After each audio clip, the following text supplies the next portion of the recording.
Hello everyone, so hindi nyo muna makikita ang aking gwapong muka. Ang matabang cute na muka. Excuse me. So ngayon, welcome po sa aking subscribers only video. So ngayon po, tatalakayin natin ang tamang costing sa bigas. So dito po, ipapakita ko po sa inyo kung bakit po napakalabo ng 50 pesos na patong sa bigas. Kung, may kung tayo, kung lahat kukunin nyo dun sa 50 pesos, no? Pero bago ang lahat, kailangan nyo munang malaman na ang mga salitang COGS, lagi ko minimension yan at ng ibang sa YouTube, at OPEX. So ano ho ba ang COGS at OPEX? Ang COGS po, ito po yung cost of goods o yung bigas natin mismo. Okay po. Ang OPEX naman, ito po yung operational expenses. Dito pumapasok yung transportation, either delivery fee or yung gasolina at toll nyo pag kayo yung pick up. Okay, kasama na yan lahat. Sa OPEX, kasama niyan na dyan ang utilities, ang upa. Pero sa ibang ibang usapan nyo kasi pag kukumputin muna natin yan, ay para sa nagsisimula. So, ibig sabihin, wala pa kayong tao. Maliit na amount lang ng bigas yung meron kayo. Okay, so tatandaan nyo po, COGS is cost of goods, cost po mismo ng product, ng bigas sa rice mill, from rice mill, OPEX. Ito po yung operational expenses na kailangan yung ipatong dito sa ating sa ating bigasan, okay?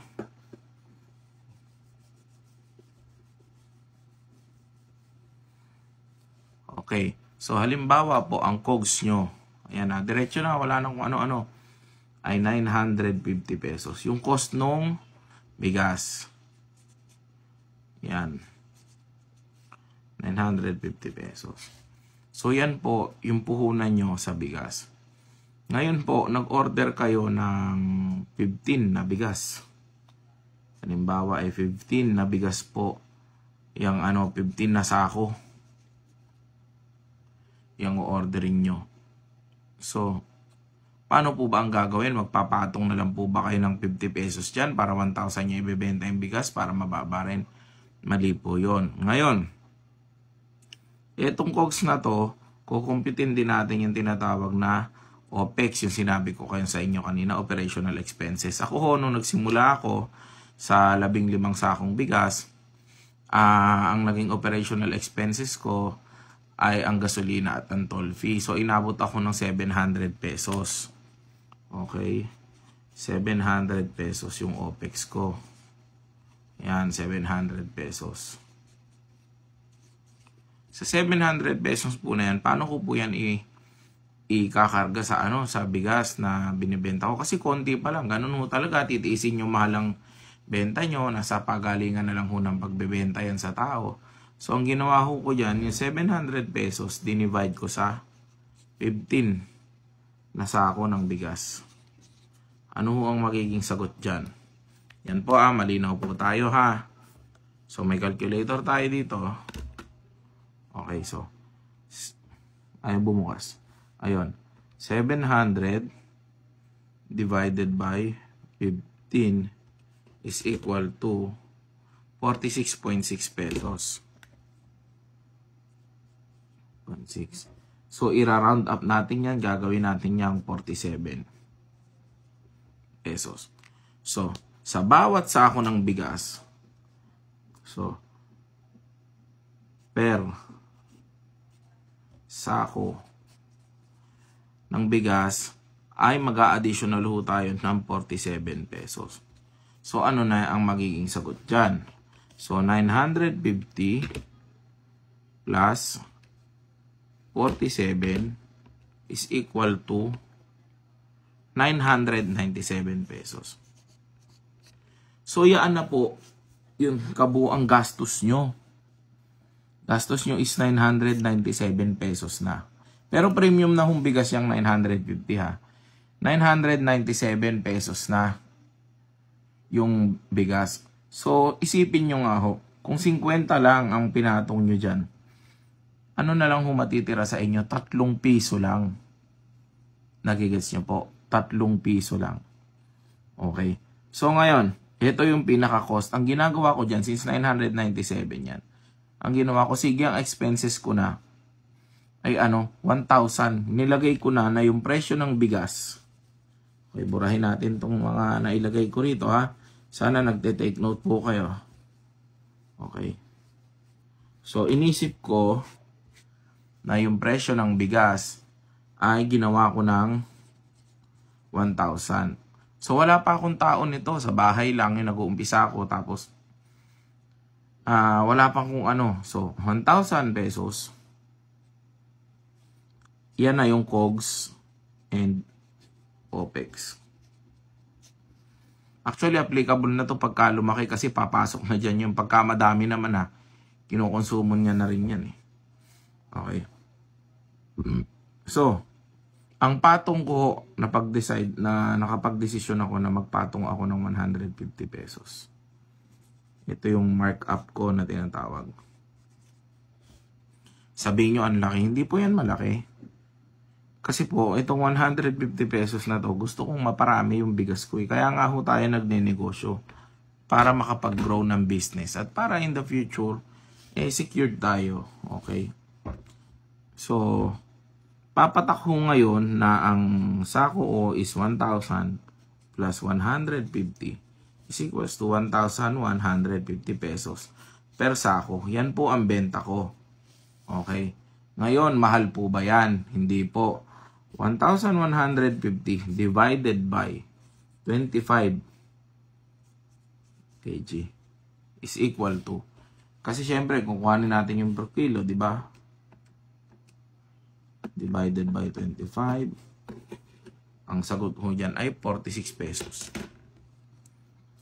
So, 46 pesos ho yung bigas per kilo. Premium na ho yan. Okay. So, mahal po ba yan? Premium ho yan? Hindi po. Kasi meron nga akong nakikita na mas overpricing pa rito eh. Meron hong umaabot ng hanggang 60 pesos, 58 pesos. Ito na ho yung pinaka-premium na bigas na meron kami. Yung 950 na yan. Yung binibigay kong sample sa inyo. Okay. 950. Pero syempre, iba presyo ko sa inyo. Dahil yun yung 950, yung presyo ng rice mill eh. Kung kukuha kayo sa akin. Anyway. So, 48 pesos. Mura pa rin. Kasi ang naging reason ko nga ho kung bakit ako, isa sa naging reason ko kung bakit ho ako nagbigasan, para ho, from rice mill, direct akong maibenta ang mga bigas sa city o sa mga bahay-bahay, sa mga restaurant para hindi na masyadong maging mahal yung bilihin po. Ngayon, kung meron talagang magre-retail sa akin, dun ho talaga magmamahal pag meron hong gusto mag-resell sa akin. Kasi nga ho, kayo yung third person na mangyayari. So, talagang magiging madadagdagan. Pero re-retail kayo, okay pa rin naman siya. Diba? Yun pa rin naman, kumbaga, sa inyo mapupunta yung pinaka-normal rate. Okay? So, nakita nyo yung So, ngayon, pag-usapan na natin. Ito na yung markup natin. 150 pesos times 15. Markup to Ito yung markup natin 150 pesos times 15. 150 times 15 is equal to 2,250.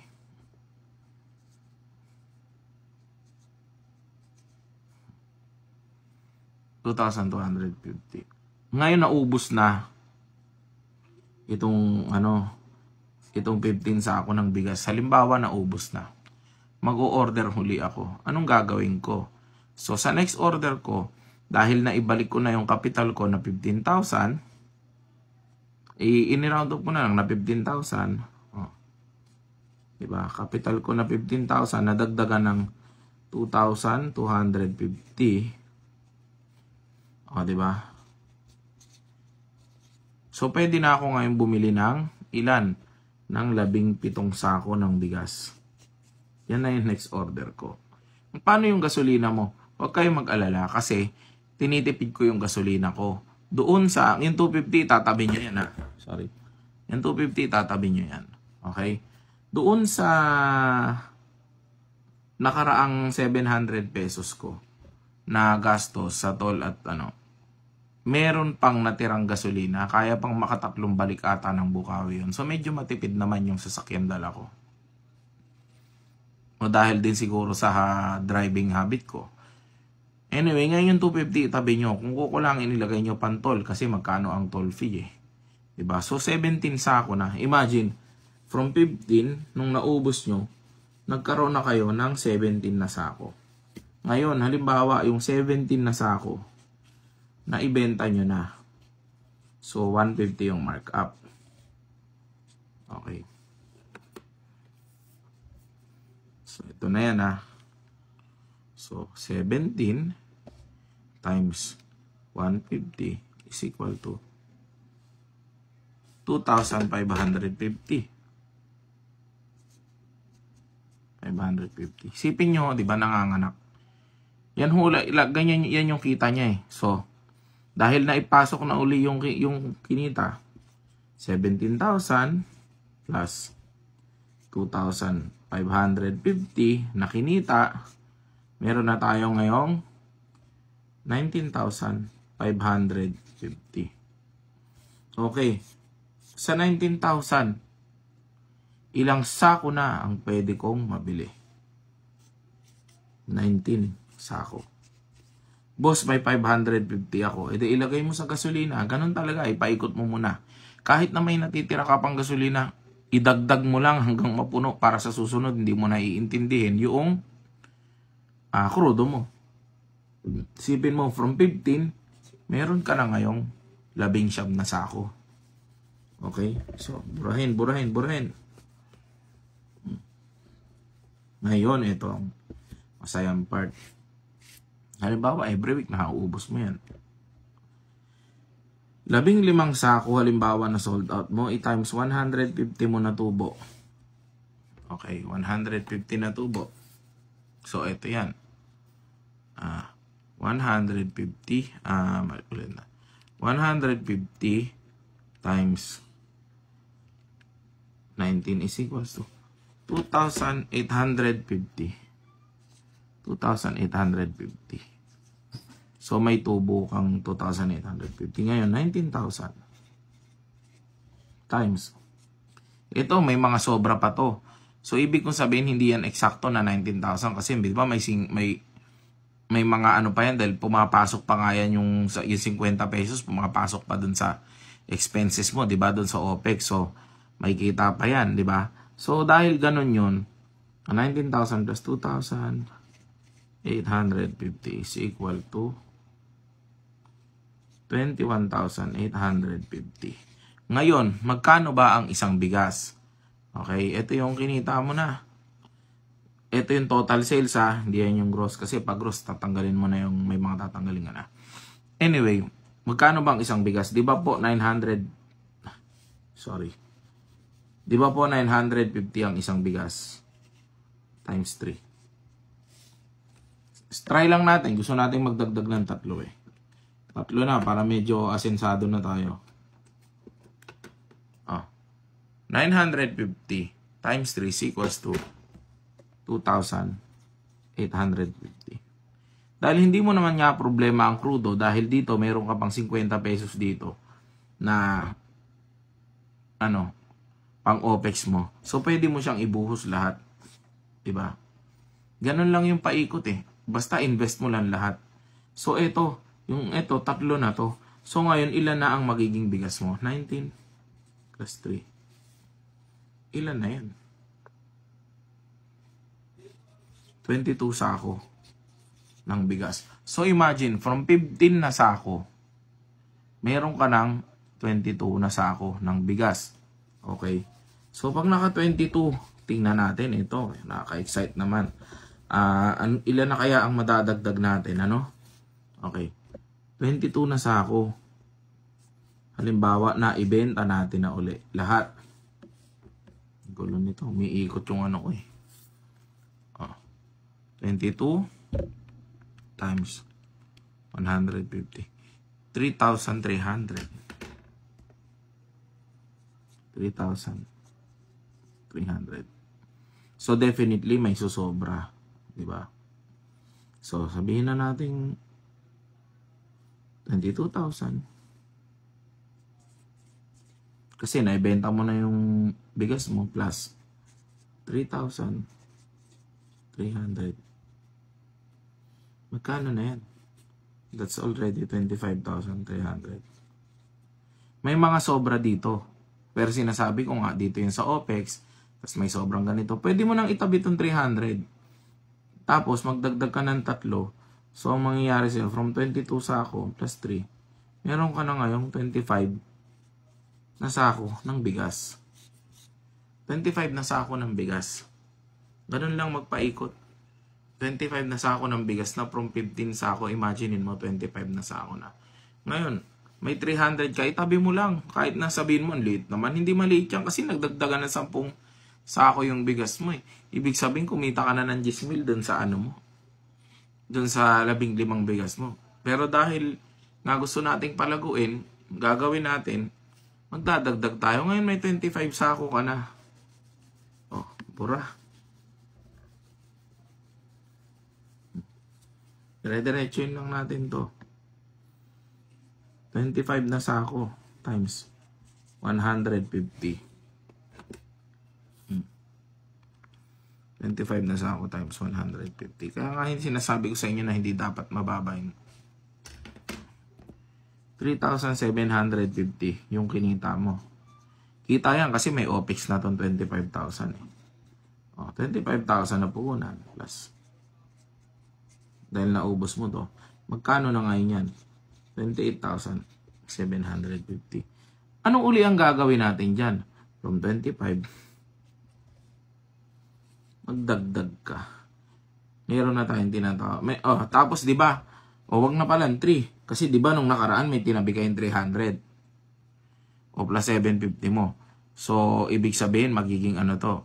29,000. So, magdagdag ka na ng 4. Kasi kaya niya na eh. Di ba? Plus 4 na kung nagigets nyo ha. Kasi ito plus 300 to. Kasi yung nakaraan. Di ba? Yan yung nakaraang pera nyo. Yung nakaraan. So, plus 4 na ngayon. O meron ka na ngayong 29 na sako ng bigas. Hindi mo intindi na shipping at crudo kasi nasa 25,000 yan. Nandito yan. Yan yung 50 pesos. Okay. Sako ng bigas. May 29 ka na. From 15, malapit mo nang ma-reach 1 piraso na lang. Diba? O, ulitin natin. O, halimbawa, let's say nakaubos ka. Naubos mo na yung 29 kasi nga dumadami na yung kliyente mo. Kaya ano eh. Ang bilis mo umubos eh. Times 150 is equal to yan ang calculator 4,350. So, yan na yung kinita. So, 29,000 pesos kasi ito yung kapital. Lagi mo i-consider kasama yung OPEX yan. Plus 4,350. Meron ka na ngayong 33,350. Imaginein mo. 33,350. Ang 15,000, dumoble na yung pera mo. At ngayon, syempre, hindi tayo titigil hanggat hindi natin nare-reach yung maraming bilang ng sako. Okay? Okay, so ganun lang, cycle. Lagi yan cycle and reinvestment. Okay. Cycle and reinvest lagi. Ganun yung dapat natin gagawin lagi. Okay. Ngayon, boss, ang taas talaga ng 150. Hindi, ipapaliwanag ko sa inyo kung bakit ha. Halimbawa,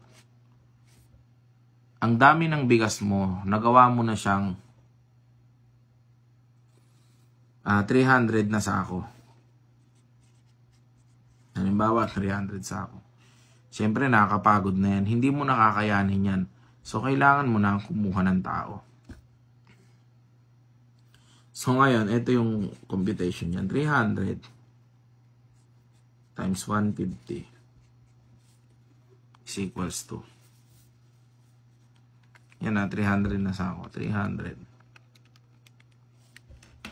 45,000 pesos. Yan na yung kita mo. Total, ay ano yan, neto yan. Ibig sabihin, may 300,000 ka ng pamuhunan. Halimbawa, ganun ka kalupit, napabilis mo na. Halimbawa, ganun ka nakagaling, katulad ko na, mas malupit pa sa akin. May 45,000 ka na.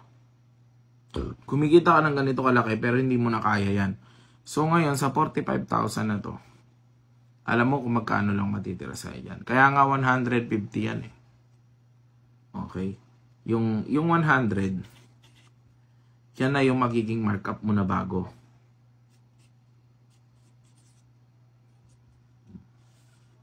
Ah, 100 pesos times 300 is equal to 30,000. Okay? So, 30,000. Yan na yung bago mong markup.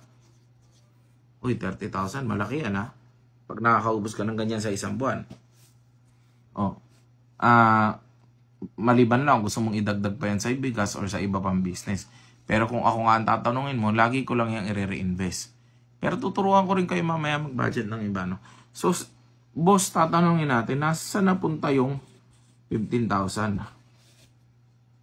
Saan napunta? De sa tao mo. Tao. Halimbawa, nagpapasahod ka ng 8,000 na salary ng tao sa isang buwan. Kasi nga, maliit pa lang naman yung business mo, basta sagot mo yung pagkain at tulugan.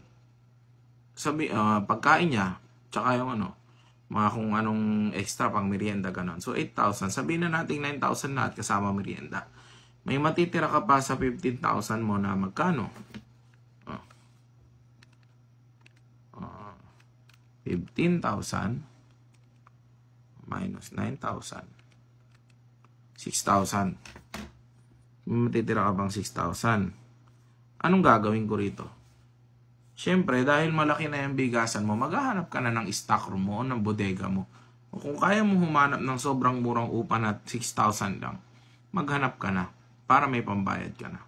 Pero dahil may 30,000 ka pa rito, pwede ka pa rin kumuha dito. Pero hanggat maaari, ito, kung okay sana, itong kinita mo na to, paiikutin mo pa ba? Okay, nakita nyo kaya 150 yung sinabi ko. Kasi dito pa lang pumasok na, nabawasan na siya agad, ang laki na nang nabawas. Bakit? May tao ka na. Marami na yung bigas mo. 'Di ba? Kung gusto mo, katulad ng sinasabi ko sa inyo, pasahurin mo yung sarili mo. Huwag mo kukunin lahat ng pera ng bigasan. Bawasan mo pa to. 'Di ba? Bawasan mo pa tong 30,000 and 10,000. So may 20,000 pang matitira, 10,000 yung sahod mo. Sahod mo. 10,000 yung iyong magiging sahod. May 20,000 pang matitira para sa bigasan. Anong gagawin mo sa 20,000? Pang-expand, pamparami. Gusto mong yumaman, di ba? Magtiis ka. Di ba? So, ganun yun. So, bibigyan ko kayo ng breakdown ngayon. Kasi kailangan marunong tayong humawak ng pera eh. Kailangan marunong tayong magpaikot. O sige, sabihin na natin na ikaltas na natin yung 10,000 mo na sahod. Sahod mo. 9,000 sa tao. Sahod. Tao. Plus merienda. O plus food. Anyway. Naikaltas mo na yan. Tapos sabihin na natin nakahanap ka ng lugar. Swerte mo 6,000 sa upa. Which is bibihira. Okay. So, may natira kang 20 mil. Anong gagawin mo sa 20 mil? Diba? Anong gagawin mo sa 20 mil? Itatabi mo ba? Yes, you can save. Pero, kung ako sa'yo, ang maya advice ko naman sa iyo, huwag mo siyang isave lang. Iparte-parte mo. Okay? Kung dati isipin mo, 15,000 dahil sa method na ginawa mo na to, napalago mo siya hanggang 300 sako. Mahirap. Mahirap talaga, sasabihin ko sa inyo to. Walang halong eme-eme to. Mahirap to. Kaya kung gusto nyo talagang gawin to, siguraduhin yung desidido kayo. At yung talagang puso at isipan nyo ay ilalagay nyo sa pagnenegosyo. Dahil hindi lahat ng tao ay para sa pagnenegosyo. Napakahirap nito. Pag mahina ang loob nyo, hindi kayo pwede. Okay? So lahat ng tinuturo ko naman dyan sa inyo, andyan na yan. Lahat sinasabi ko na. Anyway, parti-partihin mo yan. What if yung 10,000, ibili mo pa uli ng sako ng bigas. So may 10 sako ka pa. Yung 10,000, saan mo ilalagay? i-save mo. I-save mo na. Savings mo na. Siyempre, hindi naman laging ganyan na hindi ka kukuha ng ng pera o kailangan mo rin kumita at kailangan mo rin magsaya. Although kahit may sahod ka, buti nga yan, may sahod ka na. So hindi mo masyadong iintindihin tong 10,000 na to. 'Di ba? So yung 10,000, itabi mo lang ng itabi, magugulat ka. Baka pagdating ng araw, baka 100,000 na yan o kaya 1,000,000 na yan. So anong gagawin mo diyan? It's either new business for good ka. Masaya ka na, may ipon ka na, tuloy-tuloy mo lang yung bigasan mo hanggang sa makaabot ka ng 1,000 sako, 2,000 sako, or ano pa. Marami kayong pwedeng magawa, di ba? Pagka marunong kayong mag-ipon. Pero hindi nyo ito basta ipunin lang sa bangko. Pagka nakaipon kayo ng iba, kung gusto nyo, reinvest nyo. Kung gusto nyo, yung ultimate business sa lahat, real estate. Magpatayo kayo ng paupahan, baka kumita na kayong 2,000,000. O kaya magpatayo kayo ng another na malaking bigasan sa ibang lugar na lang para masakop nyo yung ibang area, di ba? So, divide and conquer, di ba? So, di-divide nyo sa ito yung bigasan nyo, conquer kayo ng ibang lugar. Kumbaga, nyo na, i-conquer nyo na ibang lugar, magbibigasan na kayo, marami na kayong kikitain. Di ba? Save kayo 10,000. So, sa susunod yan, pag mas dumami pa yan, hindi lang 10,000 ang maitatabi mo. Di ba? Ano pa? Emergency funds. Sa negosyo, may mga emergency dyan na hindi natin inaakala. Okay? Hindi natin ini-expect dumarating yung may mga biglaang gastos o biglaang emergency. So, kailangan talaga meron tayong contingency funds. So, may emergency na tinatawag, di ba? So, kailangan meron tayong insurance policy o meron tayong contingency funds. Ano ang ano nito? Ang pangkontra dito? Contingency funds. Kailangan lagi kayo may extra o reserve, nga, di ba? Yun yung yun yung dapat na inaano natin. So may pera, makapag-ipon kayo, di ba? Mag-ipon kayo. So sa ipon, magagamit nyo pa siya for expansion or enjoy nyo yung kinita nyo, yung pera nyo. Pero wag ubus-ubus biyaya. Pero di ba, ang maganda ron, nakaipon kayo ng malaki. At the same time ngayon, kumikilos pa yung negosyo nyo ng dire-diretso, ng maayos, nagbibigay pa sa inyo ng ganong karaming pera, may cycle. So, hindi ka na mauubusan ng pera. Kasi, meron ka ng tinatawag na, anong tawag dyan? Cash flow. Ang tawag ko dyan ay cash flow. Hindi passive income. There's no such thing as passive income. Ekis sa akin yan. Kasi wala akong passive income, yung hindi kayo nagtatrabaho tapos nagkakapera kayo. Wala akong ganon. Meron cash flow. Kasi pinagtatrabahohan nyo pa rin. Kahit na minamanage nyo na lang, nagpapasarap kayo, may ibang tao nagmamanage, still you are doing your part. So, hindi siya passive. Ang passive kasi talagang wala kayong ginagawa, kumikita yan. So, cash flow. It's the same as real estate, kahit paupahan. Cash flow ang tawag dyan, ha? Cash flow. Kasi sa paupahan, kumikilos din kayo doon. Papagawa kayo ng bahay, inaayos yung bahay, nililinis nyo. Pagkada may bagong lipat, inaayos nyo yan, ganyan. So, may participation kayo. So, that's what you call cash flow. There's no such thing as passive income. Okay, passive income, wala yan. Hindi pinagtatawag. Passive lang, kaya nga passive eh. Daan lang ng daan, wala kang ginagawa. Hindi pwede yun. So, cash flow ang tawag ko. So, ano ba? Maganda ba yung iisa lang ang source of income nyo? Hindi. Kailangan meron tayong tinatawag na multiple source of income. Okay. So, yan yung multiple source of income. Marami. Kung meron kang bigasan 1, dapat meron kang bigasan 2, meron kang bigasan 3. Yan, unlimited na yan. Hindi naman totally unlimited kasi lahat nauubos. Pero kung marunong kayo humawak ng pera, hindi. Paupahan. Kung gusto nyo rito, restaurant. Or other products like, ano ba? Itlog. Pwede nyo isama sa bigasan, mantika. Ewan kung naiintindihan yung sulat ko. So, kailangan meron tayong multiple source of income.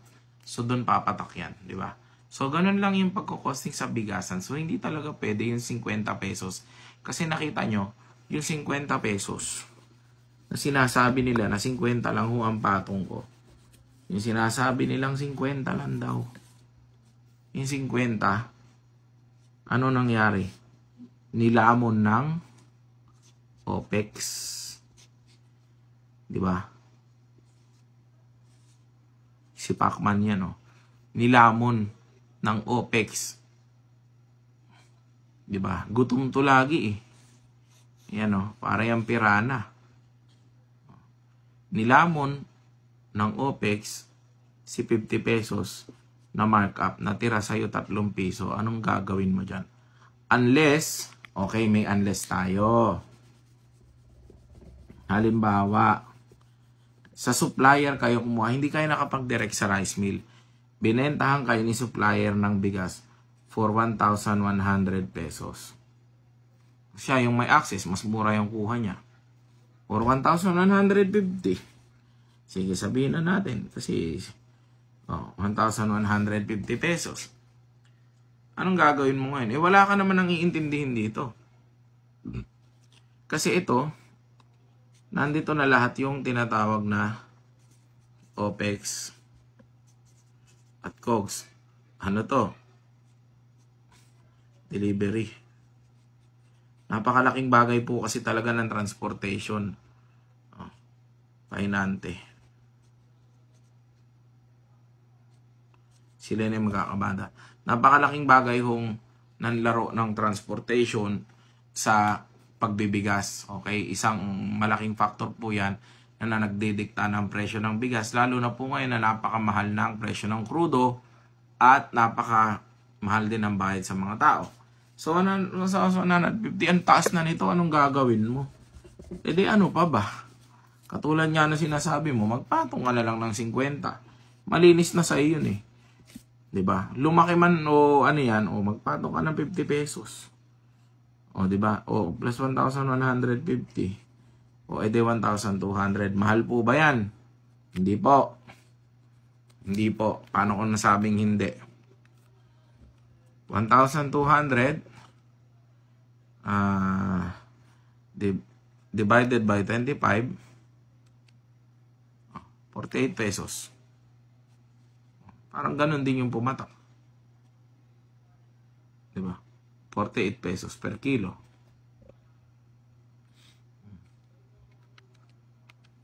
Diba? Nagigets nyo po. Yung kanina pala, pag 1,950, 46. Yung palang 1, 2, sorry divided by 25, ayun, 48 pesos. 48 pesos. 48 pesos per kilo ng bigas. Hindi na ho masama yan. Actually, kahit nga 50 nyo yan, eh. Kasi yung ganyang presyo ho, premium yan. Pero meron ho tayong hindi mga premium kasi meron ho bigas na pumapatak lang ng 780 or 800 pesos. There's a lot of room for markup. Okay po. Isipin nyo, yun lang yung yung magiging ng bigas nyo. O ngayon 50. Halimbawa natin 50 lang tubo ko tapos may 100 sako ko. O magkano yan? Halimbawa wala ka pang pwesto, 100 sako lang yan, eh. Magkano kita mo? Yun yung malinis, ha? O, meron kang 5,000 pesos. 5,000 pesos. Malinis yan. Sa'yo yan. Pero 100 sako yan, di ba? Imaginein mo, 5,000 lang kinita mo. Yan ba yung, ito bang 5,000 pesos na ito yung worth ng pagod mo? Laway mo? Ang pakikipag-usap mo sa tao? Di ba? Namuhunan ka pa. Hindi ka sigurado ng yung risk. Yung risk. Diyan mo lahat ipinatong sa 50 pesos para sa 5,000 pesos. Sa 100 sako ng bigas na medyo nakakapagod na rin yan. Kahit na sabihin mo dinideliver sa'yo yan, 5,000 pesos lang, papayag ka ba? Siyempre hindi, masyadong maliit yan. Kaya you need to up your game. Kaya nga ito is not advisable. Halatang halata naman ho na yung nagpe-presyo nito ay hindi marunong negosyo o walang alam sa pagnenegosyo o yung tamang pagnenegosyo or yung old school pa rin. Yung hilig pa rin makipag-price war na hindi nila alam, wala silang kikitain. Okay? Nagigets nyo? So kung ano ang tamang pricing? Ang tamang pricing natin ay katulad ng ine-explain ko sa inyo. 100 pesos. Pick up. Yan na. Per sako ho ito ha. Matandaan nyo yan. Per sako lahat yung sinasabi ko sa inyo. 150. Pwede na tong delivery. Pwede na to. COD with free delivery. Per sako yan. Kung may motor kayong pan-deliver. Yan. Kung may motor kayong pan-deliver. 200 pesos. Retail. Okay. Ito yung per kilo na pick up. Okay. Ano yung utang? Pagka ako katulad yan, total maraming sasabi sa akin ng utang. Gawin yung 300. Bakit ho? Kasi tulog ang pera nyo. Okay. Okay. So, ayan ho. Nagigets nyo na. Ayan ho ang ating ngayon, ang ating lesson for today. Okay, sana ho ay nalinawan kayo sa lahat. Malinaw naman yung aking pag-explain. So kung may mga tanong pa, tanong lang kayo, lalo na kayo mga subscribers. Okay, yun lang.